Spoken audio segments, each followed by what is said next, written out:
আসসালামু আলাইকুম। ইনি হচ্ছেন হুসেন মানসুরি। এনাকে চেনেন না এমন কমজনই আছেন।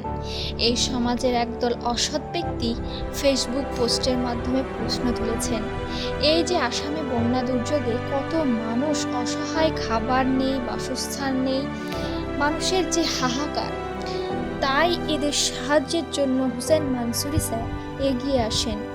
এই হৃদয়বান ব্যক্তি তার যতটুকু সামর্থ্য তা দিয়ে তিনি সাহায্য করেছেন। বাসনপত্র থেকে শুরু করে তাদের সাথে হাতে হাত মিলিয়ে জিনিসপত্র গুছিয়েছেন। এই বন্যার অসহায় মানুষের কান্না দেখে তিনি নিজেও কেঁদেছেন। আর কিছু অসৎ ব্যক্তি সহায়তা তো দূরের কথা, সামান্য দুঃখটুকু প্রকাশ করেননি। উল্টে হুসেন স্যারকে কিভাবে এত টাকা অসহায় মানুষদেরকে দান করলেন, এই টাকা কোথা থেকে এলো, কিভাবে তিনি এত লক্ষ লক্ষ টাকা দিতে পারলো, কিভাবে তিনি বাসনপত্র এত দামি দামি দিতে পারলো, এই সমস্ত প্রশ্ন আসছে কিছু অসৎ ব্যক্তির মাধ্যমে।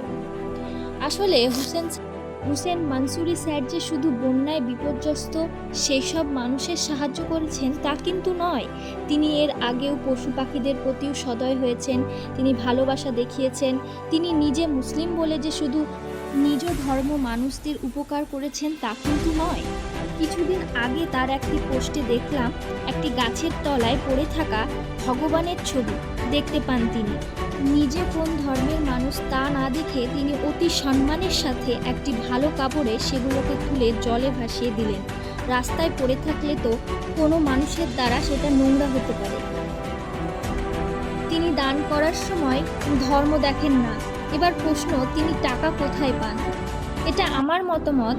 আমি মনে করি সামান্য কন্টেন্ট ক্রিয়েটররাই লক্ষ লক্ষ টাকা ইনকাম করেন এই যুগে, ফেসবুক, ইউটিউব, ইনস্টাগ্রাম থেকে।